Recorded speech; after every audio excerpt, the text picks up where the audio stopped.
La Bastide Clérance, à 30 km de Bayonne. C'est dans ce petit village qu'habitent Bernard et son fils David. Ils sont agriculteurs et ce qu'ils vont vivre ce samedi 20 février 2016 est inimaginable. Je reçois un coup de téléphone. À l'autre bout du fil, Yann, le fils aîné des voisins. Il me dit, viens vite à Bigné, il y a eu un drame. Il avait l'air affolé et donc du coup, on est parti en courant. Immédiatement, le père et le fils se précipitent au domicile de Pascal et Eva Rouxel. C'est là que j'ai vu le corps de Pascal allongé par terre. On entendait un petit peu sa respiration. Il était en train d'agoniser, avec du sang partout. Les deux agriculteurs ont l'impression de vivre un cauchemar éveillé. Et c'est loin d'être fini. Et là, dans la deuxième pièce, il y avait Eva qui était par terre, blanche, les mains en croix. Ça a été le choc, oui. Deux décès dans la même maison, c'est pas rien, quoi.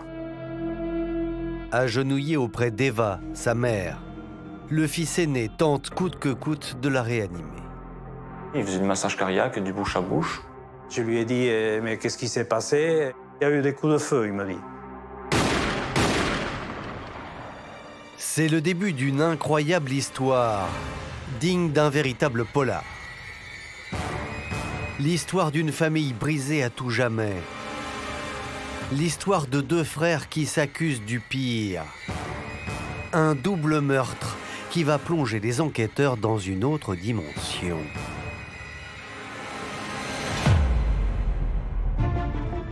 Mon fils ne pouvait pas mourir avant moi, c'était pas possible. C'est une affaire tout à fait hors norme. C'est un drame absolu, ça a défrayé la chronique. Il n'y a pas de mots, c'est ignoble, ignoble. J'avais ressenti le truc en me disant il va y avoir un drame un jour. Tuer son père et tuer sa mère, la femme qui vous a donné la vie, non. Pour moi, c'est trop, c'est beaucoup trop. Ça n'arrive jamais. Pourquoi nous, on a un petit-fils qui tue ses parents?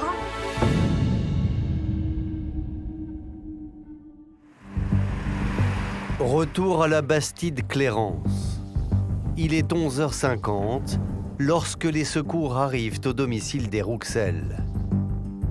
Et les pompiers vite se sont affairés, nous ont fait sortir et se sont affairés à faire les premiers secours, à appeler un hélicoptère. Il est malheureusement trop tard.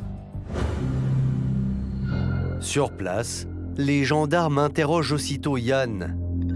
Mais le jeune homme de 27 ans est comme pétrifié. Il était hébété, prostré. Il est à l'extérieur, il est dans la cour, assis sur une chaise. On va s'apercevoir qu'il est en état de choc. Yann est donc conduit à l'hôpital le plus proche, sans pouvoir être interrogé. Alors, qui a tué ses parents et pourquoi? Premier indice pour les gendarmes. Tout laisse penser que le drame est survenu en plein repas. Ils vont s'apercevoir que la table est mise. Il y a encore des restes de nourriture sur la table de la salle à manger. Les couverts sont dressés. Visiblement, le repas a été un peu interrompu. À l'annonce de la mort de son seul fils, Josette Rouxel, la maman de Pascal, est anéantie. Le plafond me tombait sur la tête, c'était quelque chose de monstrueux. Mon fils ne pouvait pas mourir avant moi, c'était pas possible. J'étais comme anesthésiée. C'était mon fils. Et puis Eva aussi, la pauvre. Tous les proches de Pascal et Eva Rouxel sont sous le choc. Je suis en état de sidération. C'est pas possible, quoi. Pour moi, c'était pas possible. Ça fait très mal. Enfant du pays, à 55 ans, Pascal est un inspecteur en assurance plutôt discret. Eva, elle, est mère au foyer. Il est félicité par ses directeurs commerciaux. Il a fait une bonne carrière. Il avait des bonnes journées, le soir aussi, il restait tard à téléphoner. Il travaillait beaucoup, oui. Pascal, c'était le chef de famille. Il ramenait l'argent et elle gérait l'ensemble, voilà. C'est sur les bancs de la faculté que Pascal rencontre sa future femme. Eva arrive de Pologne. Pascal faisait sciences économiques et Eva des études de droit international. Le couple a eu 2 fils. Yann, celui qui était présent sur les lieux du drame. Mais aussi Kevin, de 6 ans, son cadet.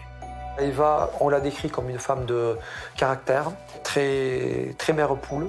C'était incroyable, ces fils. Et rien n'était trop beau pour eux. Elle était en admiration devant ses gosses, mes fils. Alors quand elle disait mes fils, c'était extraordinaire. Si Yann vit encore chez ses parents, Kevin, lui, est marié. D'ailleurs, la famille venait de s'agrandir. Kevin et son épouse sont partis pour vivre ensemble dans un logement qui se trouve à quelques kilomètres de la Bastide-Clérance. Pascal et Eva, ils ont eu une petite fille, puis ils adoraient aussi leur petite fille. Il était très heureux d'être grand-père, oui, et puis sa femme surtout, oui, surtout Eva. À première vue, rien ne pouvait laisser présager un tel drame. Alors que s'est-il passé? C'est justement Kevin, le frère cadet, qui va apporter une première réponse. Hasparren, c'est à 8 km de la Bastide-Clérance. Ce 20 février 2016, Kevin Rouxel se présente à la gendarmerie de ce village voisin. Le jeune homme de 23 ans est soutenu par sa femme, qui l'aide à marcher, car il est sérieusement blessé. Ils sont dans un état de panique absolu. Kevin est blessé, puisqu'il a une balle qui a traversé la cuisse et le mollet. Il a pris une balle dans la jambe. Et ils vont expliquer ce qui s'est passé à l'intérieur de la maison familiale. D'emblée, Kevin raconte qu'il était aussi chez ses parents lorsque le drame s'est produit. Et ce qu'il va dire aux gendarmes est à peine croyable.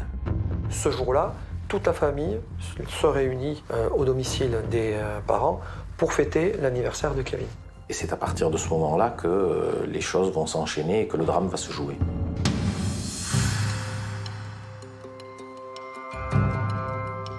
Kevin indique qu'il y a un souci entre le père et la mère.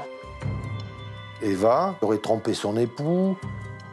Ça l'avait mis dans une colère noire. Et Kevin de poursuivre. Fou de rage, son père, Pascal, aurait attrapé ce revolver de collection qu'il gardait dans sa chambre. Et à la surprise générale, au milieu du repas, il aurait tiré sur sa femme. Sur ce, Kevin s'est interposé. Il aurait essayé de défendre sa mère, il se serait empoigné avec le père. Il explique que son père a tiré sur lui. Tout le monde est dans un état de stress extrême. Et c'est dans l'échauffourée que Kevin aurait commis l'irréparable.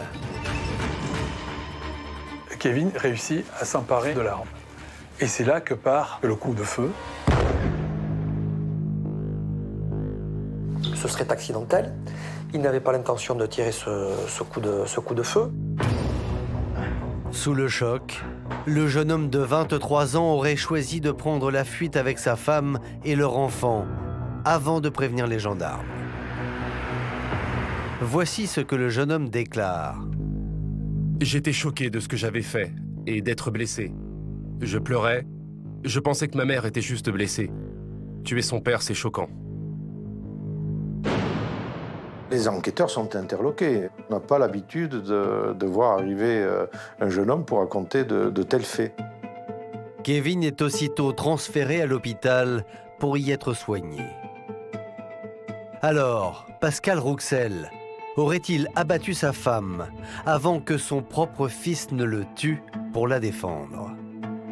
L'histoire de Kevin a de quoi surprendre. D'autant que les époux Rouxel n'avaient rien d'un couple en crise. Bien au contraire. L'entourage est formel. Depuis 30 ans, Pascal et Eva Rouxel incarnent amour et fidélité. On voyait qu'ils étaient très amoureux, ils étaient fusionnels. Et je disais avec mon mari récemment, on est tranquille avec Pascal et Eva, ils ne divorceront jamais parce qu'ils s'aiment trop. Ils étaient inséparables. J'ai jamais vu Pascal, je sais pas moi, se heurter avec Eva ou Eva se heurter avec Pascal. La vie du couple ne donne aucune raison de penser qu'il peut survenir un jour un drame d'une telle ampleur. Pour les enquêteurs, cette piste-là, elle n'est pas plausible, elle n'est pas crédible. D'ailleurs, les gendarmes ne vont pas tarder à avoir la preuve que Kevin ne dit pas toute la vérité. À la Bastide-Clérance, les enquêteurs investissent les lieux du carnage. Et les premières constatations des experts sont troublantes. Eva est morte très rapidement d'une hémorragie interne, la balle qu'elle a reçue ayant sectionné une artère. La balle est entrée par le côté de la poitrine et est allée jusqu'au cœur. Mais ce qui va immédiatement interpeller les experts, c'est l'état du corps de Pascal, le père de famille. Car les constatations ne collent pas avec un coup de feu accidentel. Pascal Rouxel, lui, est marqué par 3 impacts de balles. Il a un orifice d'entrée dans la base du cou. Une dans le dos. Le dernier coup, c'est véritablement le coup de grâce. Il a reçu une balle dans le front. La balle est à bout quasi touchant. Ce qui fait penser véritablement à une exécution. De toute évidence, Pascal et Eva Rouxel ont été froidement assassinés. Et pour les gendarmes, une chose est sûre, ils sont face à un huis clos familial. Au moment des faits, il n'y a que 3 autres personnes, si on exclut la petite fille qui a 2 ans et qui évidemment ne peut pas être mêlée à tout ça. Il y a donc les 2 fils et puis il y a la jeune épouse du second fils. Les 3 témoins du double meurtre sont placés en garde à vue. Et les gendarmes ne sont pas au bout de leur surprise. À la gendarmerie de Bayonne, les enquêteurs cuisinent d'abord Kevin. Et le jeune homme va livrer une nouvelle version. En réalité, le responsable de ce carnage, celui qui aurait tout déclenché, ne serait pas son père. Kevin, il va impliquer son frère Yann. Yann est le manipulateur. Yann est celui qui a mûri le projet de tuer ses parents. Kevin raconte même que son frère aîné est un fou qui sème la terreur au sein de la famille. Yann était agressif, capricieux. Inquiétant, incontrôlable. Il avait des mouvements intempestifs. Il pouvait marteler une table, taper du pied sur le sol. Yann violentait régulièrement sa mère. Il lui portait des coups. Non seulement Sophia, l'épouse de Kevin, le confirme, mais ce samedi 20 février, la jeune maman aurait même été interpellée par le comportement très étrange de son beau-frère. Elle va dire que quand ils arrivent, elle et son mari à la maison Bignet, elle va voir un Yann très agité, tournant comme un faux bancage, tournant autour de la maison, montant à l'étage. Et le jeune couple de poursuivre son récit hallucinant. En fait, ils étaient seuls dans le salon avec leur fille de 2 ans au moment où le drame aurait éclaté. Kevin Rouxel va expliquer, tout comme Sophia, qu'effectivement des coups de feu ont été échangés. Et c'est à cet instant précis que Yann aurait surgi, revolver à la main, et qu'il aurait tiré sur son frère. Yann aurait eu un comportement à ce moment-là totalement irrationnel, violent. Sophia explique que Yann est venu vers elle, lui a dit « je vais te tuer ». Il veut tuer tout le monde. Le couple aurait réussi à désarmer Yann avant de s'échapper, tout en arguant qu'il ne voulait pas le dénoncer par peur de représailles. L'histoire, racontée par Kevin, le frère cadet et son épouse, ne convainc pas les enquêteurs. D'autant que dans la salle d'audition d'à côté, Yann, l'aîné, va livrer une version diamétralement opposée. Voici ce qu'il dit pendant sa garde à vue. Kevin vous accuse d'avoir assassiné vos parents. Je sais que c'est faux. Pour l'instant, les détails ne me reviennent pas. J'ai du mal à me souvenir. Peu après le début du repas, j'ai entendu un coup de feu. Je ne sais pas ce qu'il s'est passé. Je ne veux surtout pas dénoncer à tort mon frère ou sa femme, mais selon moi, c'est lui qui a tiré. Seulement voilà, le frère aîné a tout du coupable idéal. Et son comportement va troubler tout le monde. Yann va avoir beaucoup de mal à apporter des informations, on va dire, exploitables aux gendarmes. Yann pose incontestablement question. C'est le seul qui est retrouvé sur la scène de crime. Il va être extrêmement mutique. Malheureusement, les détails n'y sont pas. Cherche-t-il lui-même à se protéger parce qu'il aurait commis l'irréparable? Et ce n'est pas tout. Yann paraît imperturbable, à tel point qu'à l'époque, même son avocat s'interroge. Je me trouve en face de quelqu'un qui paraît relativement froid au regard de l'horreur qu'il me décrit. Ce garçon me raconte une scène abominable dans laquelle il me dit qu'il est victime, mais curieusement, il ne montre pas d'émotion, si bien que je me pose quantité de questions. Deux frères au comportement déroutant qui s'accusent du crime de leurs parents. À l'issue des gardes à vue, les gendarmes sont face à un sacré dilemme. On a un frère qui ne dit pas grand-chose, qui oublie, qui a des zones d'ombre. Et Kevin, lui, évolue, il implique tantôt le père, il implique tantôt son frère. Il est absolument confus, pas clair. Qui dit la vérité? En attendant de le savoir, le juge décide de placer Yann et Kevin Rouxel en détention pour l'assassinat de leurs parents. Et c'est en plongeant dans les personnalités de ces deux frères, pas comme les autres, qu'il va commencer à y voir plus clair. Incarcéré à la prison de Mont-de-Marsan, à 100 km du domicile des Rouxel, Yann est examiné par un psychiatre. Et son expertise va apporter un nouvel éclairage sur le comportement du frère aîné. On a déterminé, mais ce qui n'avait jamais été diagnostiqué avant les faits, c'est qu'il est autiste. Ce médecin, comme on le dit vulgairement, est tombé de la chaise lorsqu'il a découvert pour la première fois cet enfant, compte tenu de son autisme. Incroyable! Le jeune homme serait atteint d'un handicap mental. On l'appelle le syndrome d'Asperger. Marie-Christine s'occupe de ce type de patient. Elle connaît bien ce syndrome très rare. Quand j'ai vu Yann, pour moi c'était clair qu'il était atteint d'autisme. Le syndrome d'Asperger, c'est le syndrome de l'autiste intelligent. Ils ont des capacités d'intégration de données, mais c'est comme un traitement d'ordinateur, ça va à cette vitesse-là.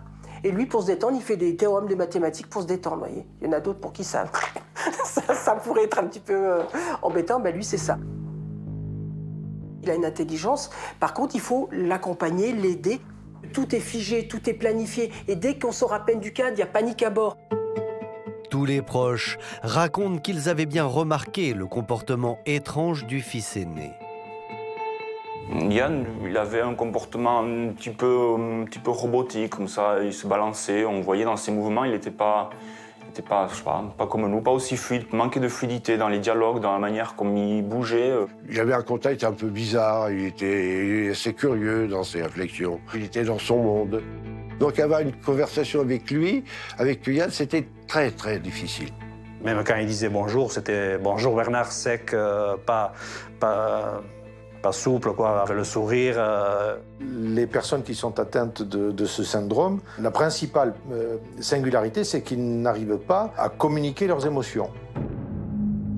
Chose surprenante, pendant 27 ans, les parents de Yann vont choisir de taire l'autisme de leur fils. J'en avais parlé à Pascal et lui, il m'a dit que non, que Yann était un gentil garçon, normal et tout. Bon.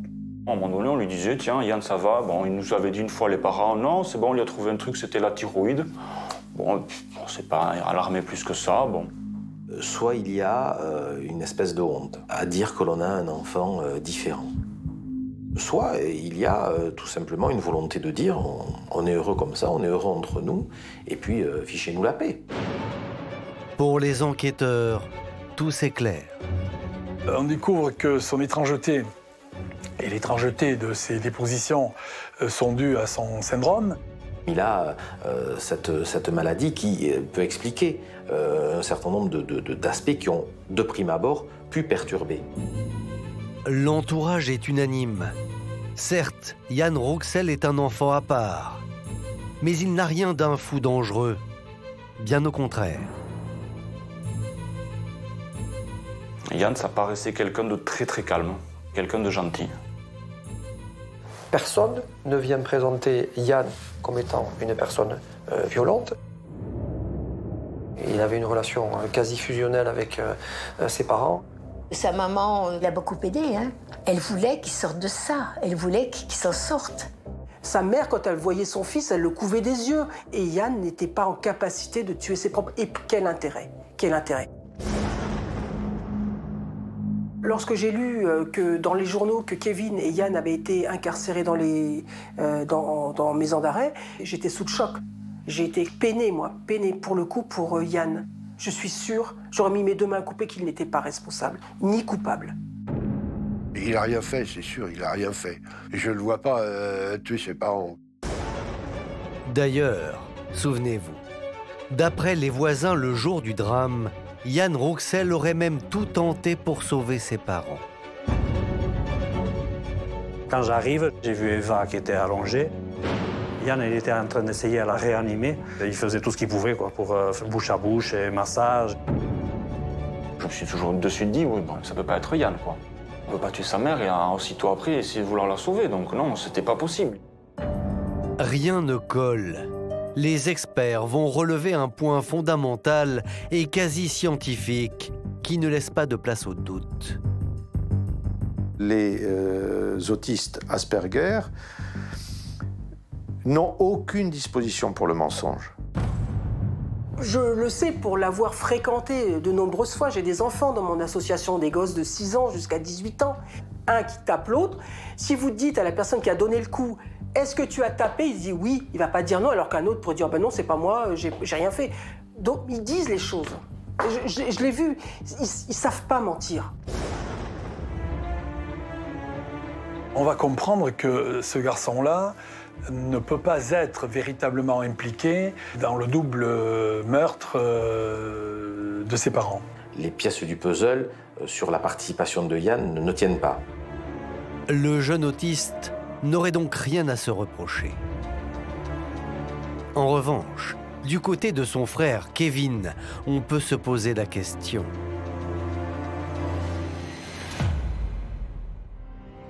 D'après l'entourage, depuis toujours, le fils cadet entretenait des rapports très conflictuels avec ses parents. Et ce, pour une raison simple. En effet, même si Eva et Pascal aiment profondément leurs deux fils, dans la famille, la vie quotidienne était régie par l'autisme de l'aîné. Les parents ont dû adapter leur mode de vie, ça c'est sûr. Quand on a un enfant différent, on adapte aussi. On vit peut-être de façon plus recluse. C'était pas des garçons qui allaient draguer des filles ou autres. Bon, vous voyez ce que je veux dire? C'était une vie familiale très, très fermée, extrêmement fermée. Yann est incapable de sortir. Et Kevin a dû suivre le même régime. Il y a un vrai ressentiment de la part de Kevin à l'endroit de ses parents. Kevin s'est toujours senti délaissé par ses parents qui auraient privilégié le frère aîné compte tenu de son autisme. Kevin Rouxel se sent isolé. Et c'est l'arrivée de Sofia qui aurait tout changé. C'est en 2011 que Kevin rencontre la jolie blonde. Elle a 18 ans, lui guère plus. Comme Eva, Sofia est elle aussi originaire des pays de l'Est. À l'adolescence, Kevin a cette volonté de s'émanciper. Sa mère, d'origine polonaise, l'a invité à se mettre en contact avec des filles de l'Est. Lui a décidé donc de s'inscrire sur un site de rencontre, mais plus précisément spécialisé avec des jeunes femmes de l'Est. Et assez rapidement, on va convenir d'une rencontre en France. Immédiatement, Kevin tombe sous le charme de la jeune Kazakh. Donc j'ai vu la femme de Kevin arriver, j'ai vu une fille extrêmement intelligente. Lui, il était en admiration devant, il avait la femme de sa vie. C'est une très jolie jeune femme, il découvre l'amour et il a envie d'être avec elle.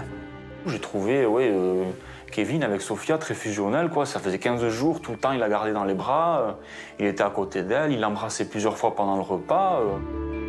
Si l'un va faire des courses, l'autre est avec. Que ce soit à table où ils sont côte à côte, quand l'un se lève, l'autre le suit. Même quand l'un allait aux toilettes, l'autre était collé à lui. Il était fou amoureux de Sofia, Kevin. Mais pour Pascal et Eva, ce n'est que le début d'une longue descente aux enfers. Il faut dire qu'entre Kevin et la jeune femme, les choses vont aller très vite. Trop vite même. Pascal m'a parlé que Kevin voulait se marier. Et là, je lui ai dit, mais déjà, ils vont pas se marier déjà quand même. Sofia est arrivée 15 jours après. Ils se mariaient tous les deux, Kevin et elle. Ils ne se connaissaient pas. Mais c'est une décision qui est ferme, hein. Et Kevin ira même jusqu'à menacer ses parents de partir au Kazakhstan s'il s'oppose à ce mariage. Et ce n'est pas tout. En effet, depuis décembre 2011, le jeune couple sans ressources vivrait entièrement au crochet des beaux-parents. Ni l'un ni l'autre ne travaille.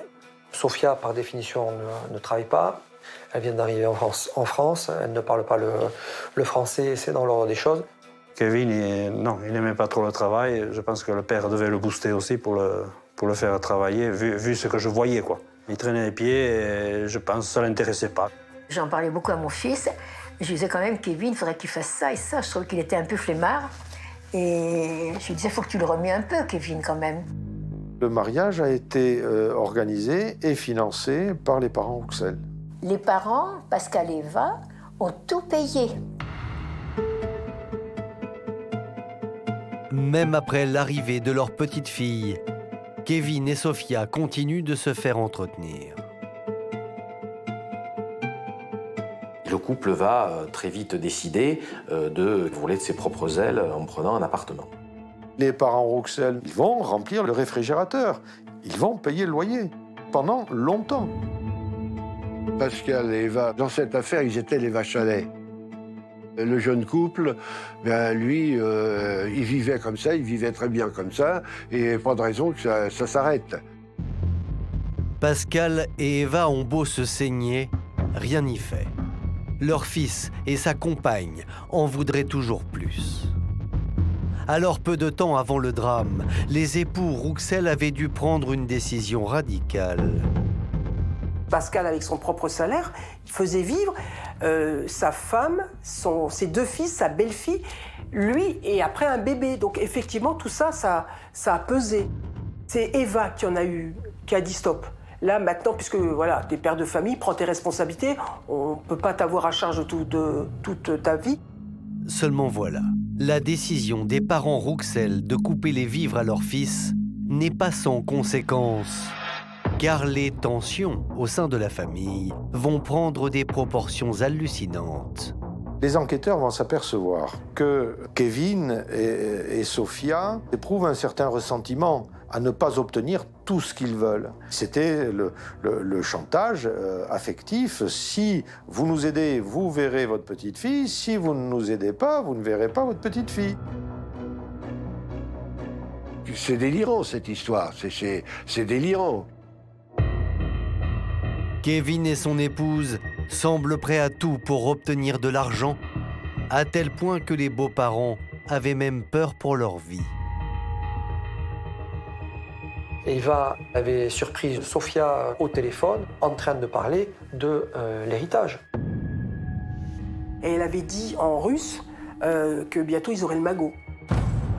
Pascal n'était plus l'homme que je connaissais. C'était une personne extrêmement apeurée, tétanisée par la peur et en état de choc.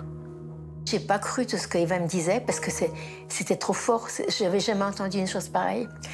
Et Eva, elle pleurait, elle disait « Ils vont nous tuer, ils vont nous tuer ». Brigade de recherche de Bayonne, 1 mois après le drame. Kevin et son épouse sont réinterrogés par les enquêteurs. Kevin a expliqué qu'effectivement, il y avait des tensions assez importantes au sein de la famille, mais ça ne va pas plus loin.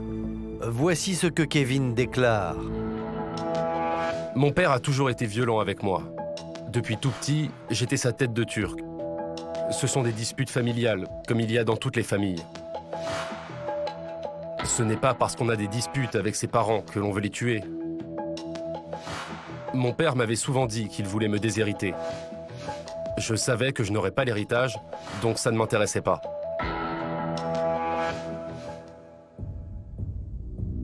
Quant à sa femme, Sofia, elle n'en démord pas. Elle n'a strictement rien à voir avec la mort de ses beaux-parents. Envers et contre tous, la jeune femme va même affirmer aux gendarmes être la meilleure amie de sa belle-mère. Et voici ce qu'elle leur raconte. Les rapports avec mes beaux-parents se passent très bien. Ils adorent leur petite fille et nous passons toujours les fêtes de Noël ensemble. Sofia, et ça choquera peut-être certains, elle nous dit qu'elle était très attachée à Eva.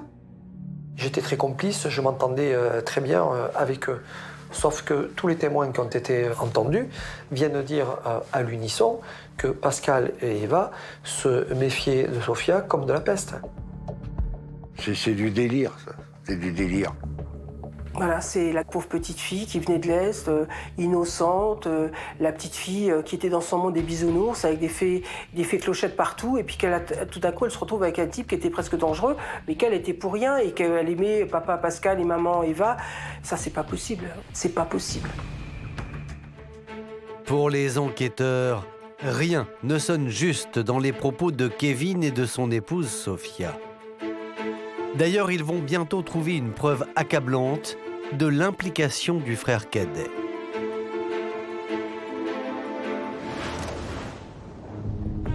En fouillant dans les vêtements de Kevin, les gendarmes vont dénicher une page manuscrite froissée. Chose stupéfiante, sur le petit papier, ils découvrent le scénario du crime, écrit noir sur blanc, étape par étape. On a trouvé un pense-bête avec des points très précis de choses auxquelles il faut penser. Alors ce document, il décline toute une série d'opérations. C'est un mode opératoire pour supprimer 3 personnes. Dans les toutes premières lignes, vous avez cette mention, 3 pouf pouf. Donc 3 pouf pouf, effectivement, pour les enquêteurs, ça correspond au fait de mettre à mort Pascal, Eva et Yann. Cette checklist, elle avait pour finalité de tuer son père, sa mère et son frère. Incroyable. Non seulement Kevin aurait tenté de faire porter le chapeau à son frère Yann en le faisant passer pour le fou de la famille. Mais visiblement, il lui avait réservé le même destin funeste que ses parents. Cette checklist constitue la préméditation d'un double assassinat, voire d'un triple assassinat. L'idée était vraisemblablement de supprimer le père, la mère et le frère, qui avaient vocation à succéder aux deux premiers, de telle manière que seul Kevin puisse hériter et vraisemblablement Sofia profiter de la fortune, entre guillemets, de son époux. On a le mobile du crime, c'est l'argent. Et à en croire le plan du crime, le jeune fils aurait tout prévu pour qu'on ne puisse pas remonter jusqu'à lui. Il a envisagé d'effacer toute trace. Ça se faisait comment? Ça se faisait en mettant le feu à la demeure de Pascal et d'Eva. Le plan, c'est de dire que le feu aurait pris dans la maison de manière accidentelle, ce qui aurait permis à Kevin de bénéficier de l'assurance incendie qui qui garantissait la maison. Et ça, c'est pas le commun des mortels qui peut le faire. Il faut déjà avoir une structure mentale tout à fait particulière. Oui, c'est machiavélique. Et puis, les gendarmes sont convaincus que son épouse, Sofia, a elle aussi participé à l'épouvantable scénario. On va considérer qu'elle était parfaitement au courant et qu'elle a quelque chose à voir dans la façon dont les choses sont jouées. Lorsque les parents donc, de Kevin sont abattus, elle est là, elle est tout le temps là. On ne peut pas imaginer qu'elle n'ait pas participé à ce massacre. Le 1er avril 2016, un mois et demi après les faits, Kevin Rouxel est mis en examen pour l'assassinat de ses deux parents. Sofia Rouxel, sa jeune épouse, pour complicité. Le couple est placé en détention. À l'annonce de la nouvelle, et malgré leurs soupçons, les proches sont totalement abasourdis. C'est inimaginable ce que je ressens. C'est pas une colère, c'est un... Je peux pas vous expliquer, c'est tellement fort. C'est tellement fort quand vous savez que votre petit-fils a assassiné ses parents. Ça fait mal. Ça fait très mal. J'ai un profond dégoût, une grande incompréhension. Parce que tuer son père et tuer sa mère, la femme qui vous a donné la vie, non. Pour moi, c'est trop, c'est beaucoup trop. Beaucoup trop. Seule consolation pour la grand-mère de Kevin, le même jour, Yann, son deuxième petit-fils, accusé à tort, est enfin libéré. C'est une délivrance, j'étais contente, parce que le pauvre, il en avait tellement bavé que c'était un soulagement. Vous pensez qu'il n'a même pas eu le droit d'aller aux obsèques de ses parents? Ce qui le touche le plus au fond du cœur, c'est ce sentiment d'injustice. Il me disait, papy, mamie, je suis innocent, je ne peux pas avoir tué mes parents, je les aimais, j'étais heureux avec eux. Il me manque et tout ça.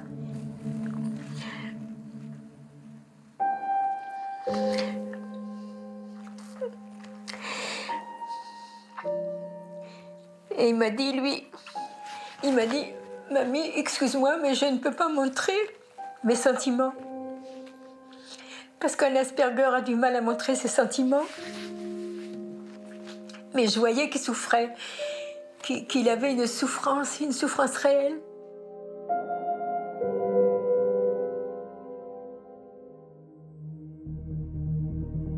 Et voici le récit glaçant du double crime, tel que Yann va réussir à le raconter aux enquêteurs après avoir enfin retrouvé tous ses souvenirs. Ce samedi 20 février 2016, Kevin a donné rendez-vous au reste de la famille, sous prétexte d'enterrer la hache de guerre et de fêter ses 23 ans, tous ensemble. Pour ses parents, c'est le déjeuner de la réconciliation. Pascal m'avait dit, oui, on est content avec Eva, on a fait des cadeaux, oui, c'est reparti. Voilà, ils avaient vraiment l'espoir que tout aille mieux, quoi. Il les a endormis pour mieux les tuer, quoi, c'est tout. Avant de partir, Kevin et Sofia auraient préparé tout le nécessaire pour exécuter leur plan monstrueux. Kevin et Sofia vont arriver avec beaucoup de chargement dans la voiture, plusieurs litres d'acide chlorhydrique, 5 ou 6 litres d'alcool à brûler. Tout ça, ça devait servir à mettre le feu. Kevin et Sofia arrivent dans leur voiture avec leur enfant derrière. Kevin, il a le revolver dans un sac Leclerc, un vulgaire sac de course Leclerc. Le couple salue la mère et le frère de Kevin. Toute la famille est tranquillement installée à table lorsque Pascal part en cuisine. D'après Yann, c'est le moment qu'aurait choisi Kevin pour passer à la première phase du plan, abattre son père. Il s'est approché de la cuisine. Le plus pratique pour lui, c'était d'avoir son pistolet, son revolver dans le sac de supermarché, de s'approcher de son père et de le tuer. Le père lui tourne le dos. Il tire une première fois sur son père, une deuxième fois. Seulement le père de famille va se révéler beaucoup plus coriace que prévu. Le grain de sable, c'est que Pascal Rouxel s'est défendu. Le réflexe naturel du père, c'est de s'emparer à travers le sac de l'arme. Et le coup part et blesse Kevin. Mais dans la lutte acharnée, le fils cadet aurait tout de même réussi à prendre le dessus. Le père tombe, ou il le fait tomber. En tout cas, une fois qu'il est à moitié affaissé au sol, il lui loge la dernière balle sur le front. Kevin viendrait d'achever son père d'un tir à bout portant.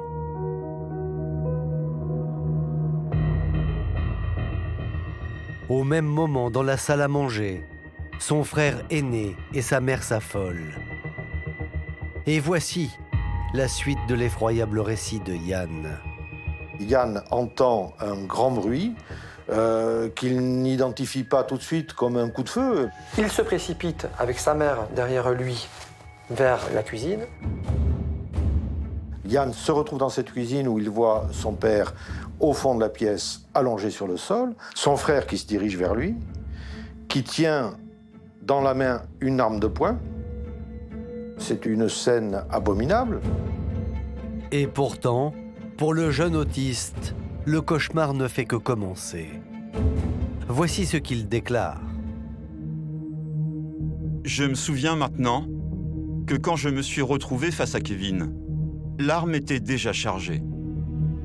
Parce que j'ai le souvenir d'avoir vu une étoile ou une fleur lumineuse au bout de l'arme. J'ai eu de la chance de ne pas être touché.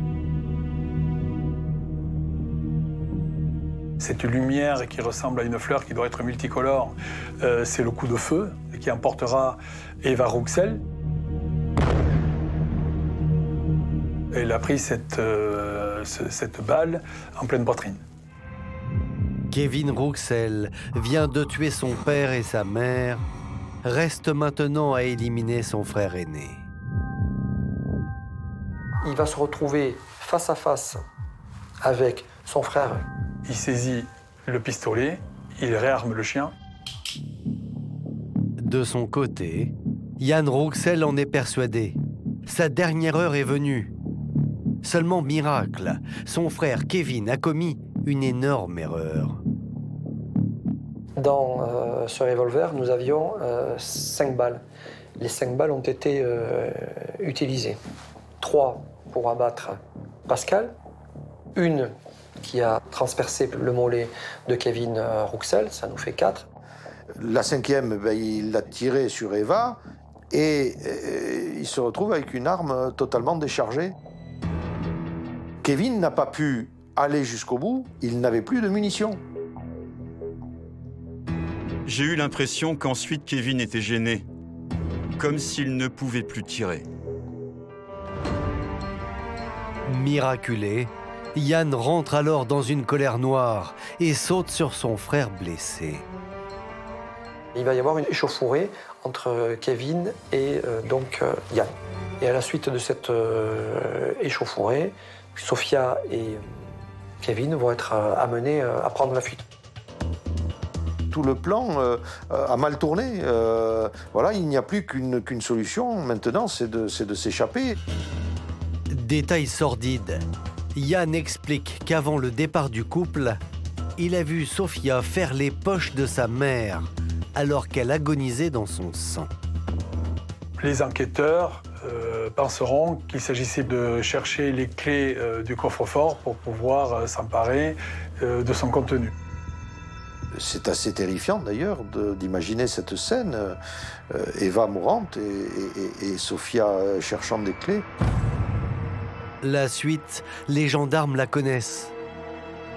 En panique, le couple quitte la maison pour se rendre à la gendarmerie et tenter de se faire passer pour des victimes. À entendre le récit de ce carnage, les gendarmes sont estomaqués. D'autant que Kevin et Sophia auraient commis ce crime crapuleux en présence de leur petite fille. Moi, ce qui m'a choqué vraiment profondément, c'est le fait qu'il fasse ça en famille avec une petite fille d'1 an et demi, 2 ans, là au milieu. Pendant l'assassinat, la petite était présente. Elle a tout vu. Elle a tout vu. Ça pose question par rapport au mode de fonctionnement de ces gens-là. On peut pas, c'est pas des gens normaux. Ils n'ont pas d'humanité, c'est pas possible.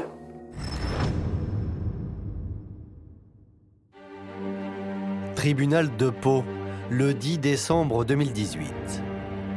Quasiment 3 ans après la mort des époux Rouxel, c'est un procès hors norme qui s'ouvre devant la cour d'assises.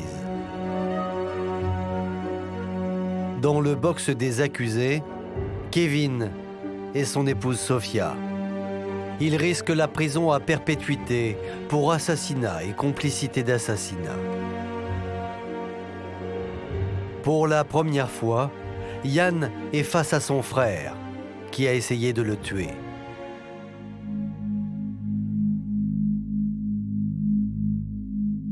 On sentait qu'il y avait une lourdeur, il y avait une atmosphère, mais c'était vraiment palpable, quoi. C'était vraiment, c'était lourd. Josette, la grand-mère, est là aussi. Elle attend des réponses. Je voulais qu'il dise la vérité. Il fallait. Et contre toute attente, pour la première fois depuis le début de l'enquête, Kevin Rouxel fait volte-face et avoue avoir tué ses parents. Dès le premier jour, Kevin il va dire jusqu'ici, je vous ai dit n'importe quoi. Je suis aujourd'hui prêt à assumer mes actes. Et là, tout d'un coup, il y a tout. La vérité est dite et il raconte tout. Quand il a dit, quand je lui ai tiré dans le dos, et moi, à ce moment-là, j'ai eu l'impression qu'on m'avait donné un coup de poing là. J'ai eu la respiration coupée. Je suis sortie de la salle, là, je tenais pas. Devant son frère et sa grand-mère, le fils cadet admet qu'il a menti à peu près sur tout. Kevin, pendant toute la durée de la procédure, n'a pas hésité à parler de maltraitance. Il est allé jusqu'à dire que son père l'avait violé. Kevin va quand même exprimer que toutes ces accusations contre les parents Rouxel sont fausses. Ça fait du bien parce que finalement, il réhabilite un peu son papa et il a dit oui, mon père était un homme bien. Mon père n'était pas l'homme que j'ai décrit. Face à la cour, Kevin accuse son épouse d'avoir participé activement au crime. Alors qu'il a préservé son épouse jusque-là, il va dire « mais Sofia était tout à fait au courant ». Il a dit « ben oui, oui, elle était avec moi ». Pire, il l'accuse de l'avoir poussé à éliminer son père et sa mère. Cette folie, il n'avait pu la commettre que par la présence de Sofia. C'est une femme cupide, elle cherche l'argent et elle a trouvé une proie. Cette proie, c'est Kevin Rouxel, elle va le convaincre. C'était elle le moteur dans l'histoire. Kevin, il a suivi, c'est un lâche, il a suivi tout ça. Mais dans le box des accusés, Sofia campe sur ses positions et continue de clamer son innocence. J'ai l'impression que Sofia, elle est le bon bouc émissaire. C'est la petite poupée russe qui tirait les ficelles. En réalité, je crois qu'elle n'a jamais pu imaginer que dans l'esprit de son mari, il pouvait y avoir une telle noirceur. Kevin Rouxel n'a besoin de strictement personne pour attenter à la vie de ses parents. Yann et sa grand-mère ne sont pas au bout de leur peine. Car au 5e et avant-dernier jour d'audience, alors que le procès touche presque à sa fin, un ultime rebondissement va venir tout remettre en question.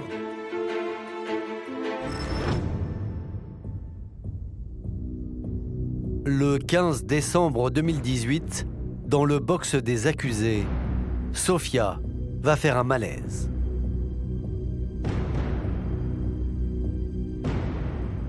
Elle ne s'alimentait pas depuis le début pratiquement de son procès. Son organisme n'a pas tenu et elle a fait un malaise. Et il va donc falloir l'évacuer. Finalement, encore, elle a encore manipulé les gens. C'est elle qui a fait arrêter le procès.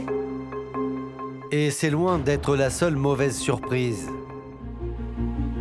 Car le lendemain, alors que Sofia a fait son retour, c'est maintenant à Kevin d'être absent dans le box.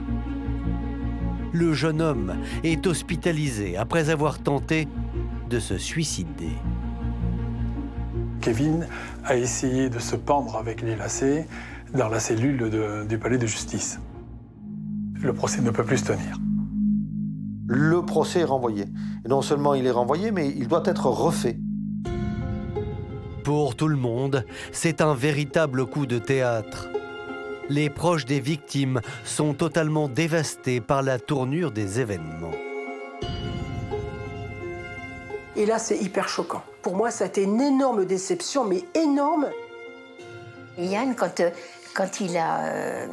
on lui a dit que c'était renvoyé, il a dit « c'est pas possible, on peut le continuer quand même s'il n'est pas là ». Mais l'avocat lui dit « mais non Yann, on est en France. En France, on ne juge pas quelqu'un qui est à l'hôpital, qui n'est pas présent ». Dans l'attente d'un nouveau procès, Kevin et Sofia Rouxel sont présumés innocents.